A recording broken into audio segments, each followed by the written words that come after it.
6. You will hear a number of different recordings, and you will have to answer questions on what you hear. There will be time for you to read the instructions and questions, and you will have a chance to check your work. All the recordings will be played once only. The test is in 4 sections. At the end of the test, you will be given 10 minutes to transfer your answers to an answer sheet. Now turn to Section 1.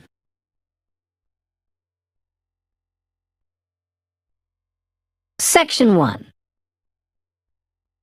You will hear a woman phoning a box office to ask about a festival in the town of Kenton. First, you have some time to look at questions 1 to 5.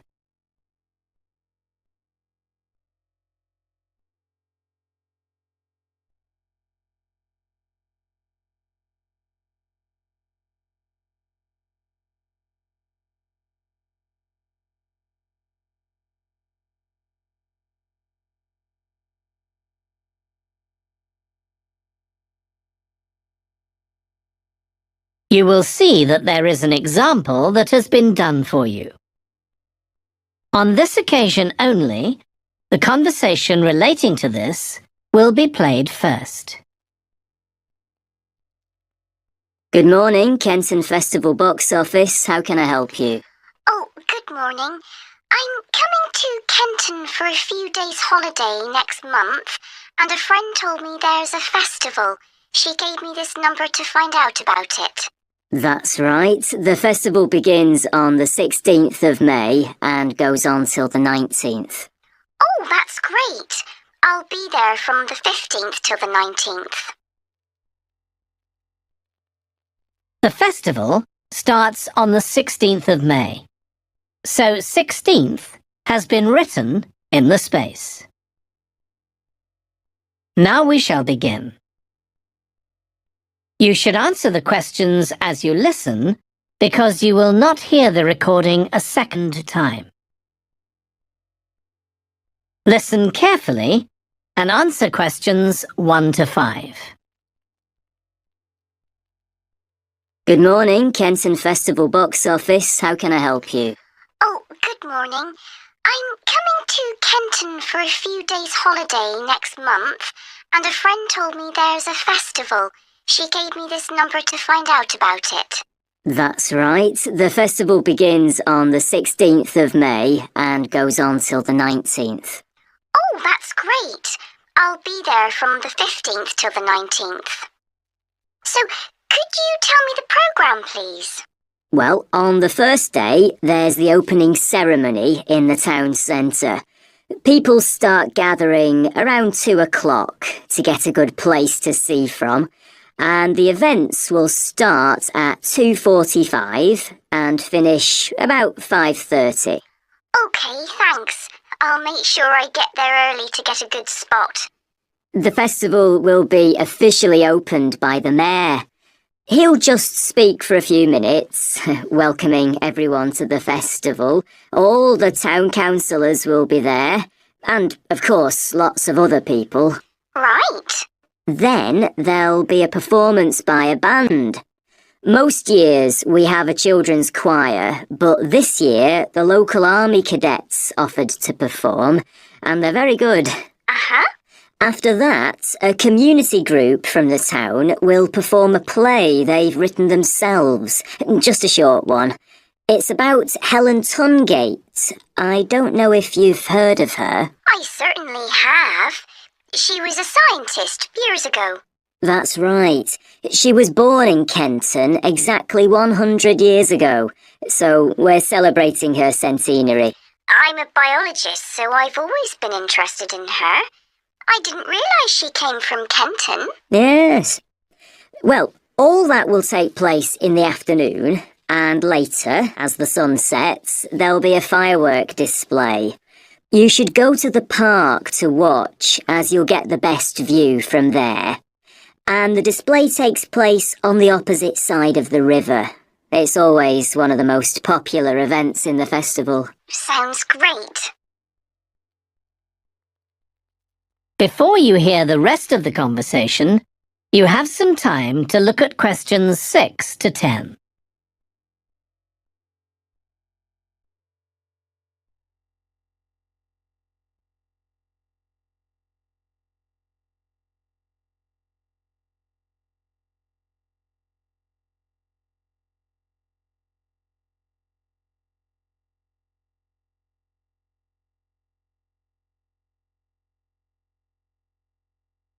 Now listen and answer questions 6 to 10.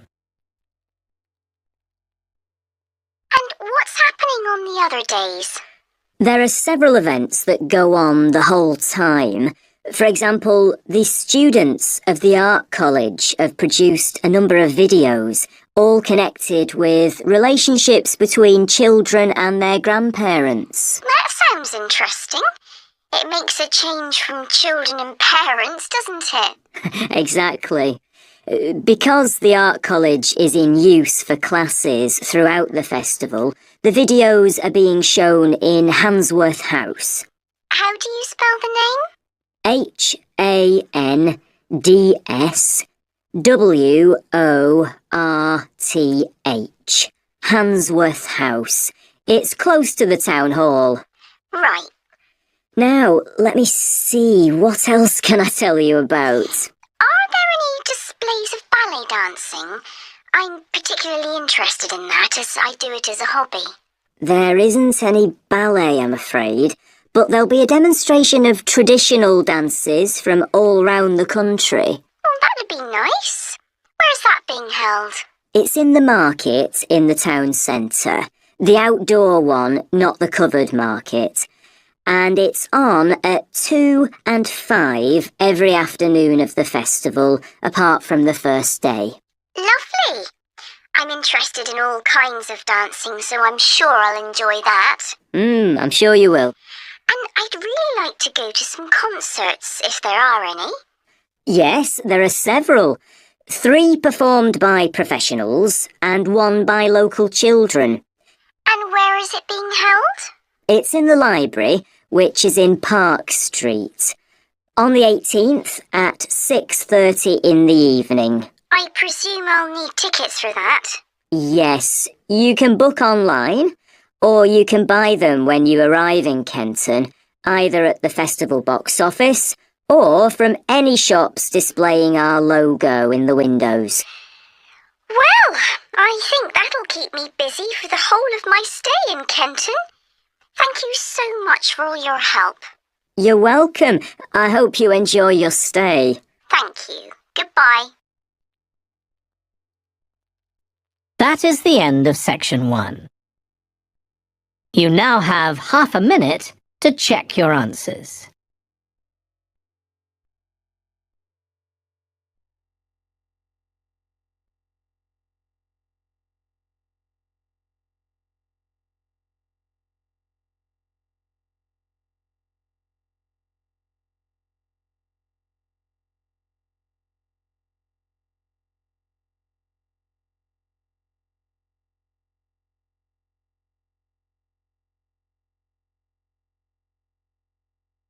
Now turn to section 2.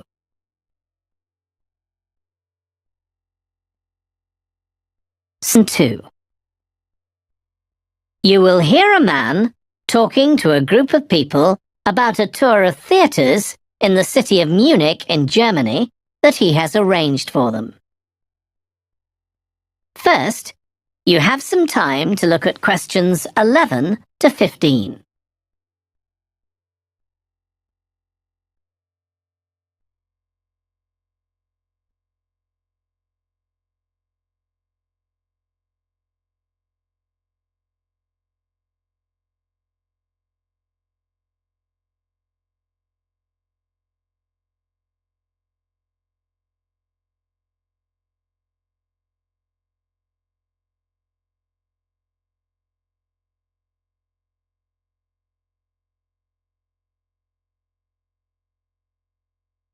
Now listen carefully and answer questions 11 to 15. Right. I've now almost succeeded in finalising plans for our tour, so I'll bring you up to date with what I know. As you know, we're flying first to Munich on Monday the 4th. The flight is at 11:30, so it's too early to have lunch at the airport. I suggest we meet there for coffee at 10, which should give us plenty of time for breakfast before we leave home. When we arrive in Munich, we'll be met at the airport by Klaus Bauer. Klaus works for a tour operator, and he'll look after us for the time we'll be in Germany. He's already liaised with the managers of the theatres we're going to visit, and he's also arranged for an officer of the National Theatre in Munich to show us round the theatre one afternoon during our stay. Now, last time we discussed this trip, I didn't have the precise cost for hotel rooms, but now I have. The normal rate at the hotel where we're staying is €150 a night for a double room. I'd hoped to get that down to €120, but in fact I've been able to negotiate a rate of €110. That'll be reflected in the final payment, which you'll need to make by the end of this week. On Tuesday, the day after our arrival, I had hoped we could sit in on a rehearsal at one of the theatres, but unfortunately that's proved very difficult to arrange. So instead, we'll have a coach trip to one of the amazing castles in the mountains south of Munich. On Tuesday evening, we'll all have dinner together in a restaurant near our hotel. From talking to you all about your preferences, it was clear that a typical local restaurant would be too meat-oriented for some of you. Some of you suggested an Italian restaurant, but I must confess that I decided to book a Lebanese one, as we have plenty of opportunities to go to an Italian restaurant at home. On Wednesday afternoon, the director of the play we're going to see that evening will talk to us at the theatre.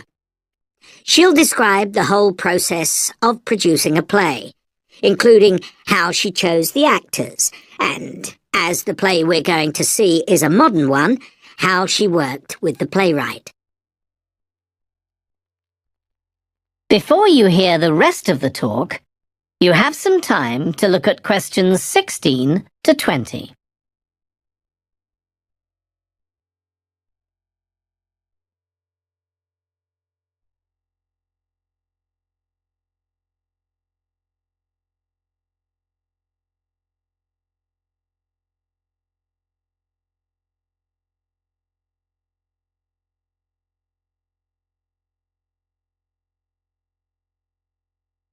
Now listen and answer questions 16 to 20.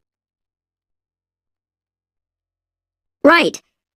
Now I'd just like to make a few points about the plays we're going to see, partly because it might influence your choice of clothes to take with you.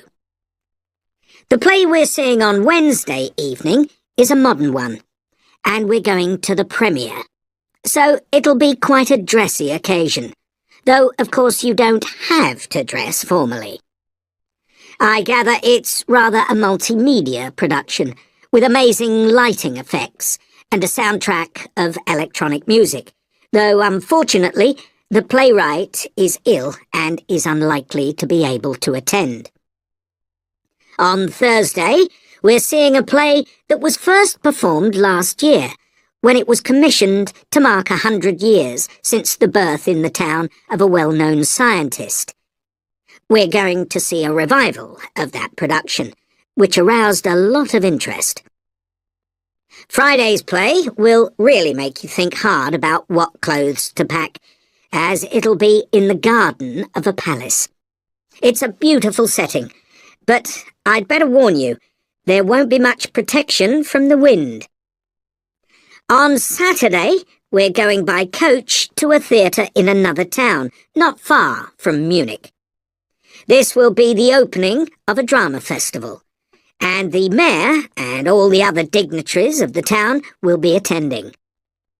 After the performance, the mayor is hosting a reception for all the audience, and there'll be a band playing traditional music of the region.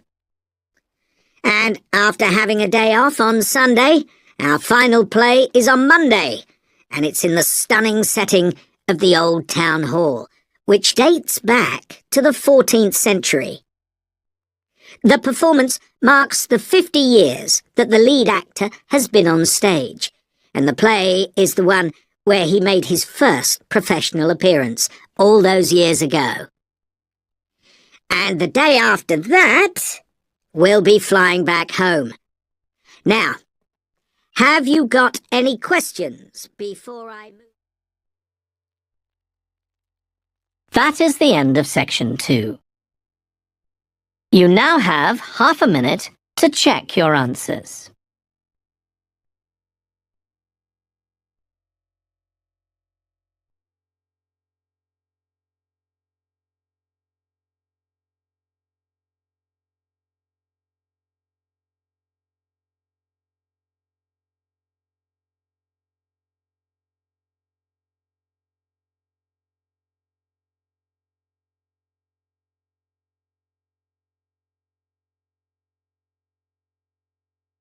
Now turn to section 3.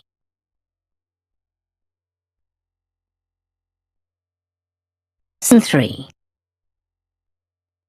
You will hear James, who is in the Scandinavian Studies department at his university, talking to his tutor, Beth. First, you have some time to look at questions 21 to 25.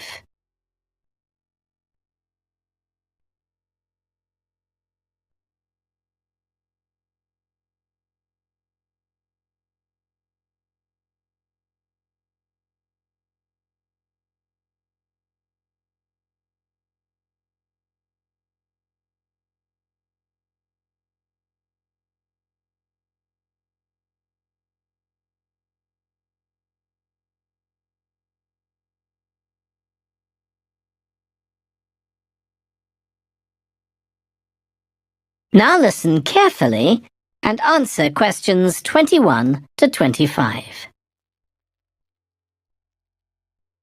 Oh, good morning. You must be James. I'm Beth Cartwright. Please call me Beth. Thank you. Now, as this is your first tutorial since you started on the Scandinavian Studies course, I'd like to find out something about you. Why did you decide to take this course? Well, my mother is Danish, and although we always lived in England, she used to talk about her home a lot, and that made me want to visit Denmark. We hardly ever did, though. My mother usually went on her own. But whenever her relations or friends were in England, they always came to see us. I see. So I assume you already speak Danish, one of the languages you'll be studying? I can get by when I talk to people, though I'm not terribly accurate. Now, you probably know that you'll spend the third year of the course abroad. Have you had any thoughts about that? I'm really looking forward to it.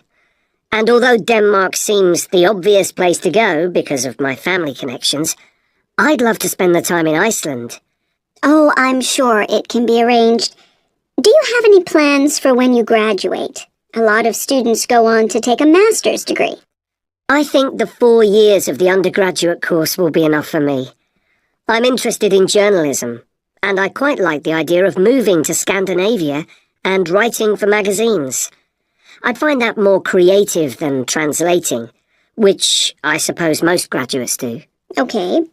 Now, how are you finding the courses you're taking this term, James? Well, I'm really enjoying the one on Swedish cinema. That'll continue next term. But the one on Scandinavian literature that's running at the moment will be replaced by more specialized courses.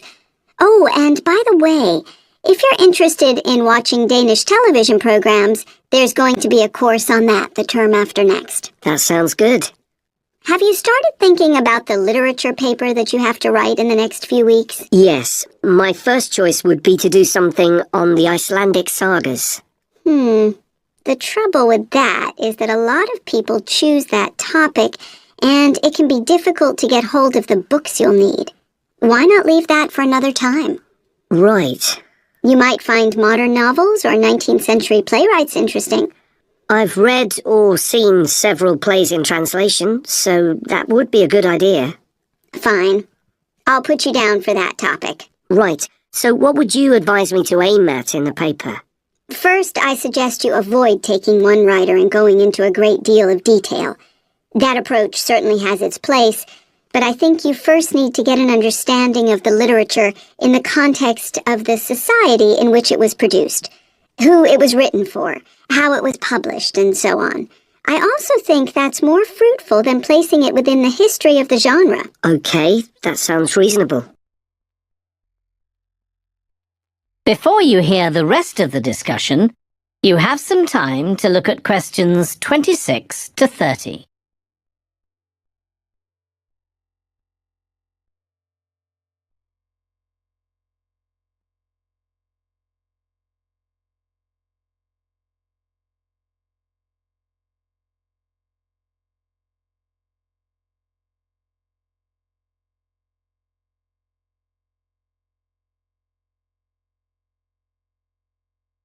Now listen and answer questions 26 to 30.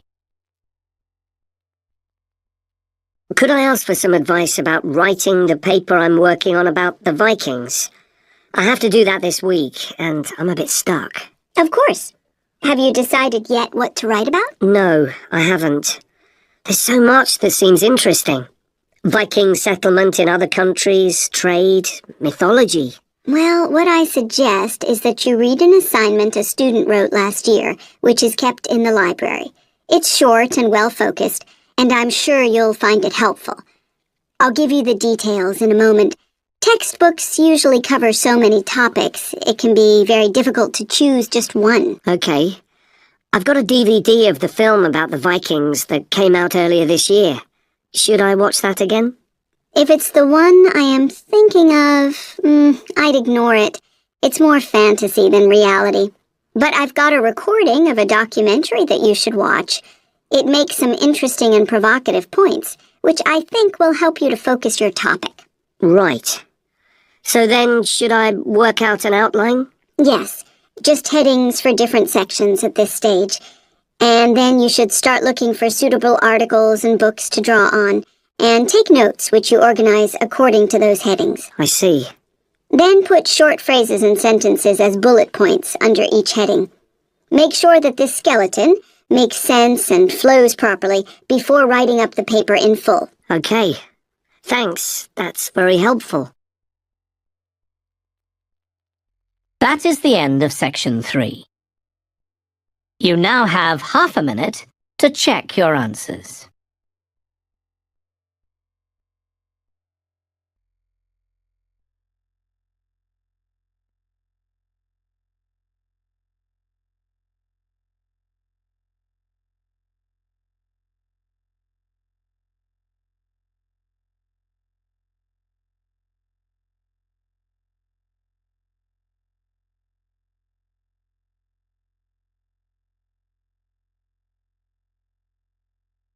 Now turn to section 4.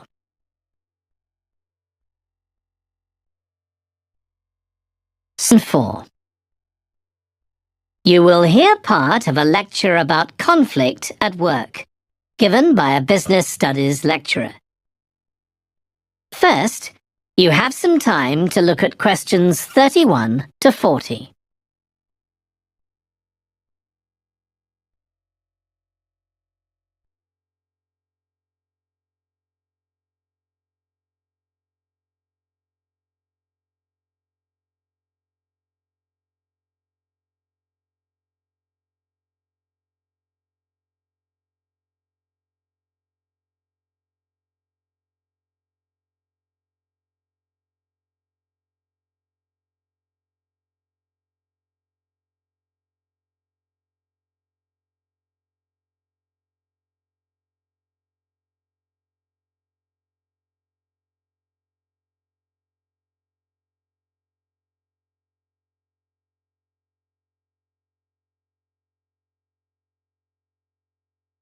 Now listen carefully and answer questions 31 to 40.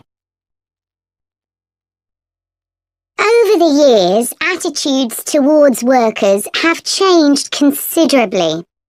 After all, there was a time when workers had no rights at all and laboured in appalling conditions. Conditions have improved a lot, but conflict in the workplace is still common, and human resources managers nowadays need to be able to deal with it when necessary. What is conflict in the workplace? Definitions vary, but I'm taking it to refer to a whole range of behaviours that the victim finds unacceptable, from minor, harmless arguments to, at the opposite extreme, physical violence. Much of this is covered by the term bullying, by which I mean one or more people behaving abusively or aggressively against another who is in a weaker position. Although all behaviour like this is a form of conflict, not all conflict can be described in these terms. As with all human behaviour, there are numerous reasons for it, but often it's caused by someone who feels the need to show their superiority over someone else, in order to feel that they aren't at the lowest level in a hierarchy or a group of people. In some cases, one person simply dislikes the other, on the basis that the personality of one is in some way incompatible with that of the other person. A general habit of optimism in one person could make them intolerant of a colleague who's constantly pessimistic. Not that that justifies treating them badly, of course. Some conflicts arise when people are more interested in promoting themselves and their team than in the company as a whole. These conflicts are called structural and could come about, for example, when a sales team believe they are the only people in the business who do any useful work and look down on behind-the-scenes administrators. Conflict obviously affects the individuals concerned. The situation is likely to be very stressful for victims, resulting in their absence from work, possibly for months. For the company, if no effort is made to deal with conflict, it can spiral out of control and even lead to the breakdown of the business.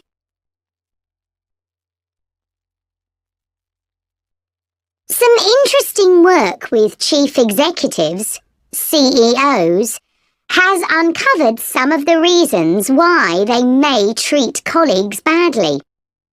Many CEOs combine two opposing characteristics. Confidence, that is, the belief that they're capable of great achievements, with a high level of anxiety, a fear of missing targets, whether set by themselves or by the directors of the company.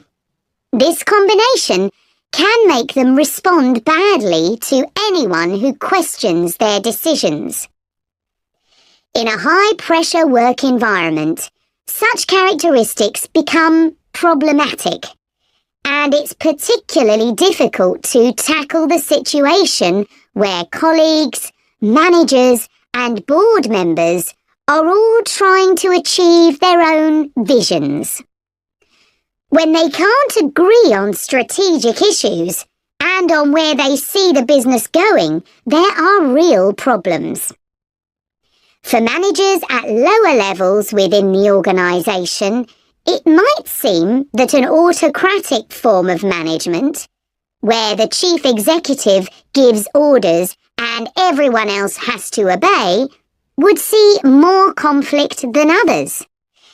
Interestingly, though, a company with a more democratic business model can suffer more when uncertainty about who to report to leads to conflicting demands. Now I'll say a little about dealing with the type of conflict that has harmful effects. Of course, the ideal is to prevent it arising in the first place. A good manager at any level will make efforts to earn the respect of the people they work with, particularly those who report to them. That will involve politeness in all communications and treating them as equals who happen to have a different role within the organisation. Sometimes, of course, conflict does occur and can get out of hand. In such cases, the Human Resources Department often gets involved. However, if one of the parties in a conflict sees human resources as simply a mouthpiece for the chief executive, then an external mediator might be able to help. By talking to both sides and trying to find the truth of what's been happening, they can build a clear picture of the situation and give feedback that both sides will accept, precisely because they're independent. That is the end of section 4. You now have half a minute to check your answers.